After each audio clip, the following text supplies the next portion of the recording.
So today we're making congee, or another word for it is jook. Congee or jook. In English, the common term is rice porridge. And when people hear rice porridge, what they think of is a big bowl of empty calories with no nutrition. In China, congee is used as the base for adding in a lot of other ingredients. And some of the ingredients that we're going to use today to give it nutritional value are some greens and some onions, some shiitake mushrooms, some sweet peas. We have a beef stock in here, and we also use mung beans. Right here I have white rice. I like the sushi rice. It's my favorite, has a nice flavor to it. And also the mung beans. Mung beans in Chinese pharmacopoeia is called lu do. And lu do is it's a little bit heat clearing, highly nutritious, good protein to it, and it gives it a little bit of a nutty flavor. The ratio I use, with a 1 cup, I use 3/4 cup of white rice and about 1/4 cup of the lu do, so a 3-to-1 ratio.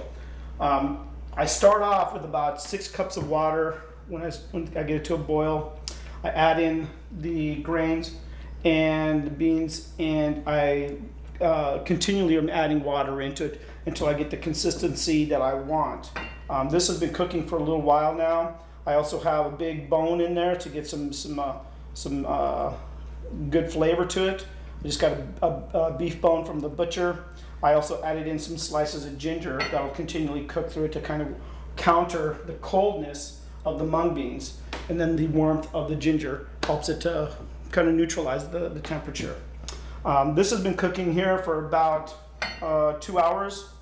It's still not the way I want it, so it's got more time. It's a little bit on the watery side, and that's the nice thing. If it gets too watery, you just cook it down a little bit more. The longer you cook it, then the more homogenized it looks in terms of the white rice. Then eventually it'll just be like a white paste versus seeing the actual grains themselves. So shiitakes also, they come from Japan, Korea, China, and not only do we look at them in Chinese medicine as supporting the Wei Qi, the defense of Qi, but also is just a generalized Qi tonic. It is also said that they're used to prevent premature aging. They seem to have a particular benefit to the respiratory system and to the circulatory system. They're even used for liver diseases. According to even preliminary research, it is said that it helps the immune response and increases circulation, so therefore would inhibit risk for strokes. So shiitakes are fantastic. We know they have a lot of protein to them, and they're absolutely delicious. So I like to use them a lot. Okay. Again, the green that I chose today is dino kale. You can also use, of course, chards and collard greens, etc. One of the reasons I like to use them, again, is that I like to get the greens into my body. Greens are extremely beneficial to the body in that they are rife with all kinds of minerals, nutrients. In the Chinese model of medicine, one of the problems that we have in the West is that we have an abundance of sweet foods and salty foods in our diet at the expense of some of the other flavors. And one of the flavors is bitter. Greens tend to be bitter. Therefore, without having enough bitter foods in our diet, we tend to hold more weight. We tend to hold a lot of it in our head, our thoughts, a lot of energy, a lot of qi in our head. And the action of bitter foods in the Chinese model is that it drains, it brings things downward. It sort of releases excessive dampness in the body and congestion. So getting enough greens in the diet, well, frankly, most Americans don't do that. For those of you who do, you know how great it feels when you eat a big load of greens, even a whole bunch of chard with some shiitakes or something, flavor it the way you like it. And after you eat it, you just feel lighter, you feel more energetic. It's a wonderful way to just flat out feel healthy immediately. And of course, the long-term benefits are huge.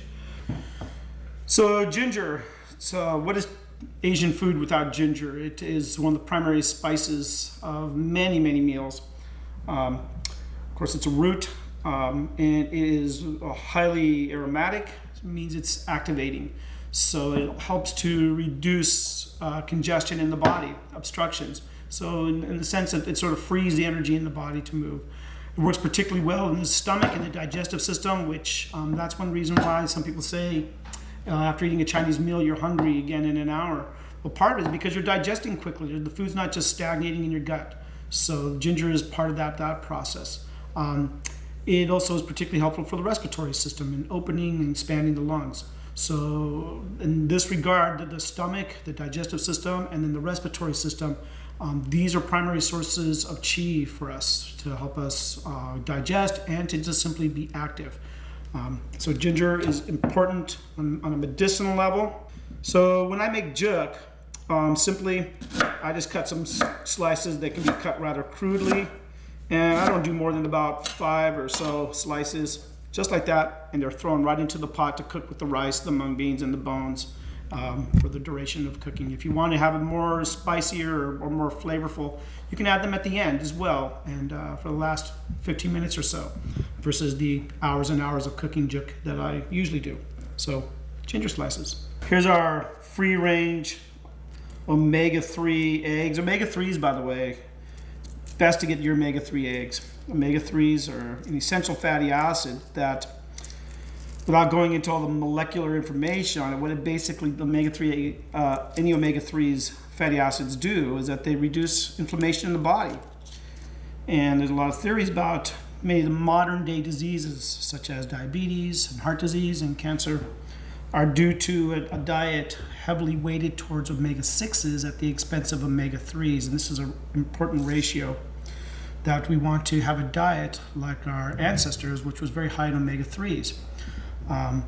So omega-3 essential fatty acids that are from things like flaxseed, which the chickens eat, are now transferred into the eggs. So jook is traditionally eaten in the morning time. It's a morning food. It's the food that helps you to break your fast as a breakfast. Your digestive system has slowed down and is at a stop after 8-10 hours of not eating through the night, and so you simply want to introduce something very friendly to the stomach first thing in the morning, rather than hitting it with a latte or some harsh sandwiches or something like that. Jook is warm, it's moist, it has good support to the stomach mucosa, and it brings the nutrients in to start your day nice and strong. So it's usually a morning food. You'll see it a lot of times with dim sum. You can ask for congee as part of that meal to help get your digestion going again. Great kickstart for your day. Some nice warm olive oil. Use coconut oil is very good as well. Shiitakes tend to soak up a lot, but you don't want to burn the olive oil, so you keep it on have a medium heat. And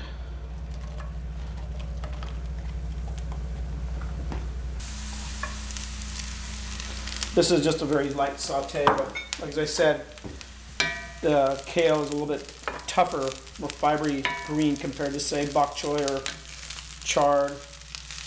Collard greens and kale tend to be a little rougher. You need to cook them a little bit longer. The Vietnamese chili paste would be very appropriate to add in here. Good stuff. If you're just going to serve it like this, you can throw a little bit of soy sauce in there, or you can even add in a little bit of water and a little bit of arrowroot, good gun, and make a nice little vegetable sauce. There's our beef bone.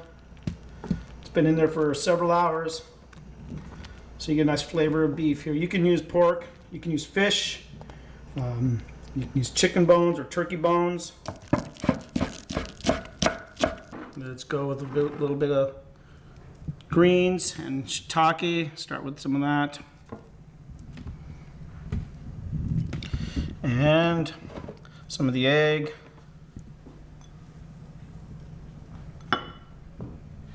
And I'm going to pass on the sweet peas right now, just because I don't feel like I want those in there. Let's put in the green onions, the scallions. That's looking good. Okay, so now for the condiments, I'm going to bring in a little bit of kimchi, maybe a lot of kimchi, a touch of the shrimp paste, not too much, and then some of the flavors. A little bit of rice vinegar, So I'm just going to go with the gomashio. And there we have it. Look good? Jook. It's always good to eat sitting up. A lot of people like to sit like this. This puts a lot of pressure on the stomach and doesn't help digestion. So I'm really talking to myself as I say sit up when you eat. My Lord, that's delicious. I could eat this every day.